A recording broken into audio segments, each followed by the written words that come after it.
우리는 어제 복된 주일에 창세기 29장을 봤습니다.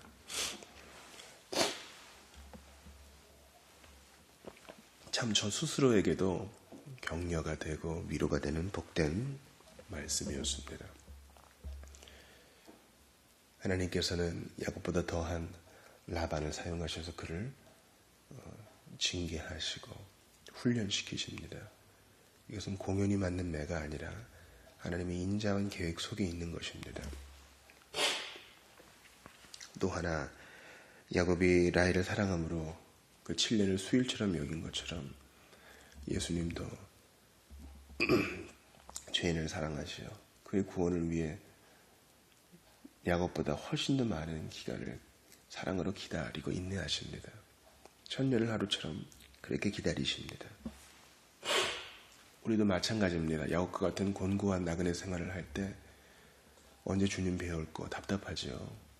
그럴 때마다 주님 사랑함으로 나를 사랑하시어 이 모든 것을 허용하셨으니 주님 사랑함으로 주님 앞에 갈 날 수일처럼 여기며 덧없는 인생길을 너무 세상에 정주지 말고 하나님께만 집중할 수 있기를 바라는 것입니다.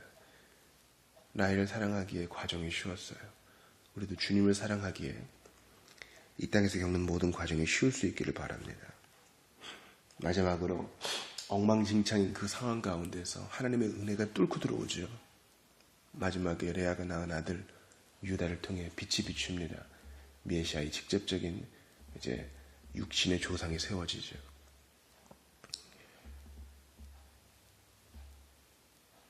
그리고 야곱은 이제 때가 되어서 훈련의 시기를 통과하여 이제 돌아갈 수 있게 됩니다. 라헬이 아들을 낳았습니다. 우리가 오늘 본 긴 본문 30장은 바로 그런 내용입니다. 1절에 보니까 시기했다 이렇게 나와 있어요. 시기했다. 사랑하는 자매, 언니와 동생 사이에 시기와 질투가 생겼어요. 남편이 하나이기 때문에 이것을 보편타당한 고대시대의 어떤 결혼 법칙으로 생각해서 오늘날에도 그렇게 적용하는 것은 옳지 않아요. 성경은 분명히 한 남자가 한 여자를 취하라고 되어 있고 우리는 이러한 일부 다처제에 대해서 성경이 평가를 유보하고 있음을 알 수 있어요. 그러나 그 내용을 들여다보면 어때요? 이러한 일부 다처가 행복하지 않는 삶을 일궈내잖아요. 그러므로 모세 율법에서야 이런 것이 명시적으로 금지가 되지만 인간의 본성상 이것은 옳지 않은 일이에요. 하나님의 은혜는 어때요? 야곱의 욕심, 라반의 음모, 라헬의 시기, 레아의 한, 이 모든 것을 사용하셔서 12지파의 근간을 놓으셨어요. 그러니까 결과가 좋다고 다 좋은 것은 아니고 이 과정은 충분히 비판받아야 하며 오늘날 우리가 잘 수용해야 합니다. 주님은 이러한 불행한 결혼 생활 안에서도 은혜를 주시어서 이들이 큰 때를 이루어 고향으로 돌아가게 하셨습니다. 그래서 서로 경쟁하듯 이제 정실부인 둘, 첩 둘 해서 이제 11명의 아들과 1명의 딸이 소개되고 있어요. 이제 베냐민은 후에 소개가 될 것입니다. 이제 레아의 수태가 끝난 것을 본인이 알고 하루는 루벤, 즉 레아의 큰아들이 합판체를 가지고 옵니다. 밀거둘 때 합판체는 독특한 향을 내는 작은 오렌지색을 띠는 열매를 맺는 이른바 흰독 말풀이라고 합니다. 가지과에 속한 단연생 식물이죠. 이런 토마토 비슷하고 오렌지색을 띠는 독특한 향을 내는 이러한 풀이 임신을 돕는다는 속설이 당시에 있었나 봐요. 그런데 우리가 분명히 알죠. 합한체가 아이를 갖게 하는 것이 아니라 여호와께서 태를 여시는 겁니다. 라헬이 자식을 낳게 안 해주면 죽어버리겠다 이러니까 야곱이 모처럼 신앙적인 말 하잖아요. 이 두 여인의 이 암투 사이에 야곱은 아주 순종적이에요. 그냥 끌려가요. 오라 하면 오고 가라 하면 가고 이렇게 질서를 잡아주는 게 없어요. 야곱은 시카나 흘러라. 상당히 이삭과 같은 모습을 보여줘요. 근데 모처럼 좋은 얘기를 야곱이 합니다. 보세요. 야곱이 라헬에게 성을 내어 이르되, 사랑하는 라헬에게 성을 낼 정도로 라헬이 바가지를 긁은 거예요. 그대를 임신하지 못하게 하시는 이는 하나님이시니 내가 하나님을 대신하겠느냐. 이것은 나의 힘으로 어찌할 수 없는 일이다. 근데 당연히 왜 그러느냐. 그게 내 책임이 아니지 않느냐. 태문을 열고 닫으시는 분은 하나님이신데 그 섭리의 손길을 누가 다 헤아려 알 수 있겠느냐. 이런 거예요. 마찬가지입니다. 레아가 합한 채를 요구했다 할지라도 22절 보세요.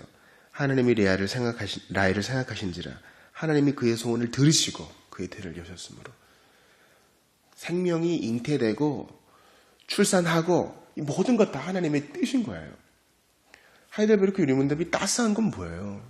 첫 번째 질문에 하늘에 계신 내 아버지의 뜻이 아니면 머리털 하나도 땅에 그냥 떨어지지 않는다 그러잖아요. 얼마나 따스해요. 섭리 부분에서도 뭐라 그래요? 섭리에서 뭐라 그래요? 참새 2마리가 한 아사리온에 팔리지 않느냐. 그러나 너희 아버지께서 허락하지 않으시면 그 한 마리도 그냥 땅에 떨어지지 않는다는 겁니다. 되어지는 모든 일에 하나님의 뜻이 있으니 우리가 그 뜻을 헤아려 모른다면 고개 숙여 겸손히 이 과정을 통과해야 되는 겁니다.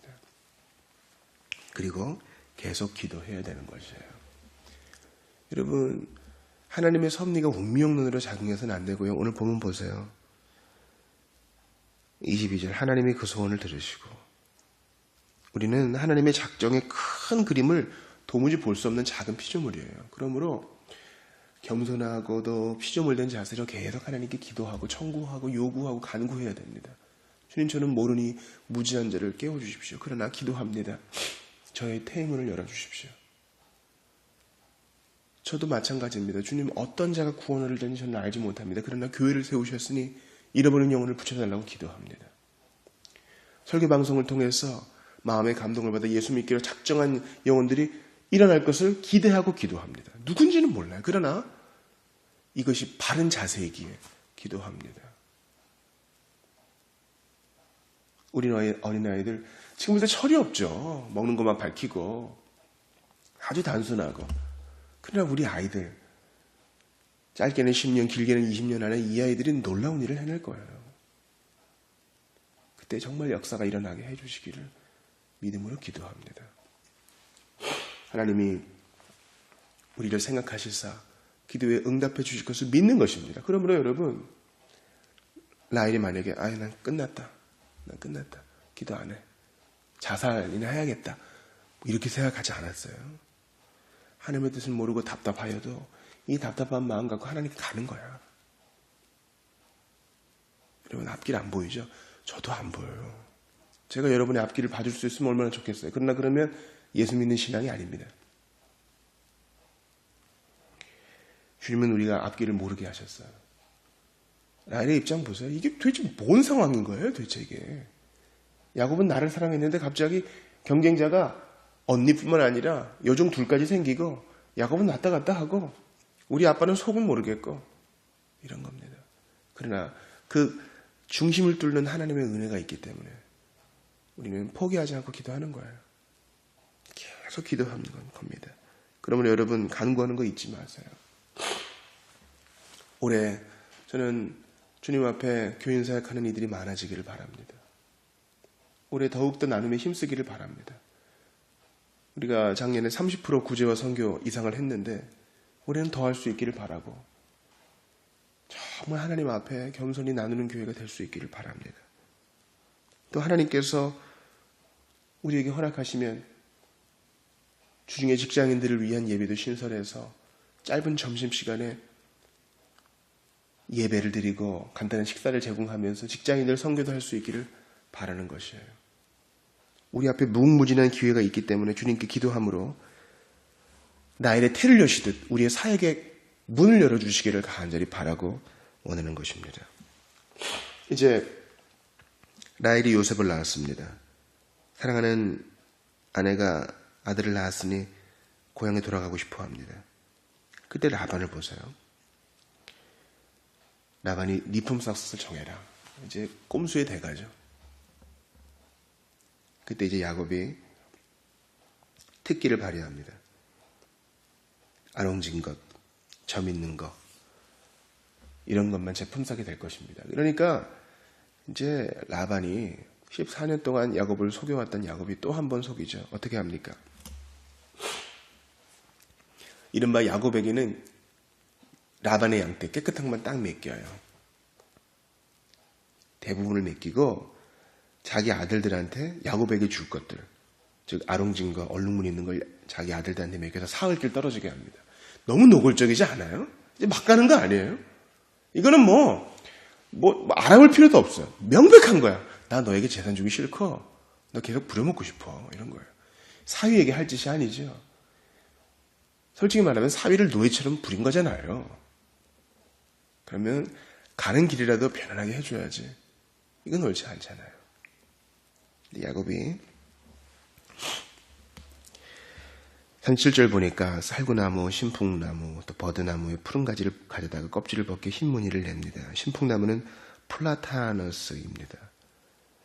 그래서 이제 그 껍질 벗긴 가지, 흰 무늬 낸 가지를 이제 양떼가 물 마실 때, 또 교미할 때 그 앞에 딱 이렇게 둡니다. 우리가 여기서 놓쳐서는 안 되는 것은 이 가지가 무슨 신묘한 능력이 있어서 멀쩡한 것이라도 아롱진 새끼를 낳은 게 아니라 하나님이 이것을 사용하셔서 야곱에게 복을 주신 겁니다. 여러분, 하나님이 아브라함을 부르실 때 한 약속 기억하셔요. 너를 축복하는 자에겐 내가 축복할게. 하나님이 보증하셔요. 내가 너를 사랑해서 불렀으니까. 그러나 너를 저주하는 자, 이 저주는 소돔 왕이 아브라함을 저주한 것 같아요. 무시하는 거예요. 깔보고 업신여기는 거예요.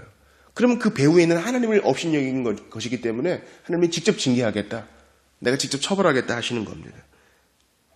지금 이러한 처벌을 소돔 왕이 받은 것처럼 라반이 받고 있어요.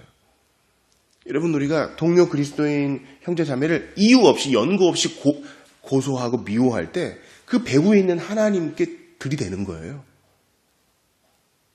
이해가 되세요? 제가 존경하는 한 목사님이 개혁교회를 이루려고 하다가 참 큰 상처를 받으셨고 이제 지방에 내려가서 청빙을 받아 아름다운 목회를 꿈꿨습니다. 그런데 이제 상처가 많은 교회예요. 아무리 설교를 해도 바뀌지 않고 노골적으로 그 설교를 받아들이기 싫다고 하고 화해하라 그래도 용서하라 그래도 싫다고 합니다. 그렇다고 교회를 떠나지도 않는 거예요. 그리고 계속 갈등해요. 미워하고 시기하고. 그것은 그 배후에 있는 그 형제의 배후에 있는 하나님을 대적하는 것이요. 아브라함에게 하신 언약을 위배하는 겁니다. 그럼 둘 다 하나님의 대적이 되는 거예요. 여러분 기억하세요. 이성과 합리적인 상식 그리고 성경에 근거해서 잘못된 것은 지적해야 돼요. 그리고 알려주어야 되고 고치지 않으면 항거도 해야 돼. 이게 바른 개혁교회의 성도들이 해야 할 바입니다. 세례 요한은 헤롯 왕의 잘못된 결혼에 대해 침묵하지 않았어요. 잘못된 것은 잘못된 거라고 알려주는 겁니다. 그 방식이 어떻는지는 정확하지 않아요. 그러나 여하튼 이것은 죄입니다. 그런데 누가 봐도 의로운 것일 때 오늘 본문에 보니까 33절에 야곱이 그러잖아요. 나의 의가 내 대답이 되리이다. 그런데 어거지로 논리를 끌어와서 상대를 속이고 노골적으로 피해를 입힐 때는 하나님이 직접 보수해 주십니다. 그러므로 하나님의 손에 빠지지 않도록 형제 사랑하시고 자매 사랑하시고 교역자를 존대해 주십시오. 직분자를 사랑해 주십시오. 성도 한 사람 귀히 여겨주십시오. 그 배후에 하나님 계시기 때문입니다. 그 사람은 스타일이 문제가 아니에요. 명명백백한 죄악이 아닌 이상 사랑하기로 결정해야 됩니다. 야곱은 하나님의 복주심 속에 큰 때를 이루었습니다. 그러므로 여러분, 야곱이 지금 훈련의 시간을 지나 하나님께 보상을 받는 거예요. 우리의 훈련의 시간이 야곱처럼 길지 않기를 바랍니다. 주께서 우리에게 복 주실 것입니다. 참아 인내하며 하나님 앞에 때를 기다리는 예수님처럼 인내로 오늘을 살아가시는 여러분들 다 되시기 바랍니다. 기도합시다. 하나님 감사합니다. 불행한 결혼생활을 꿰뚫는 주의 은혜 찬양합니다. 야곱처럼 저희도 훈련의 시간 속에 있을 수 있으나 마침내 주님 앞에 합격을 받고 더 높은 거룩의 삶을 살게 하옵소서. 주여, 공인의 형제를 미워하지 말게 하시고 배후에 있는 주님을 인정하게 하옵소서. 오늘 하루의 삶도 주의 손에 맡깁니다. 주여, 오늘도 예수님의 십자가만 바라보며 우리의 성도의 여정은 잘 감당하게 하소서. 예수님의 이름으로 기도하옵나이다.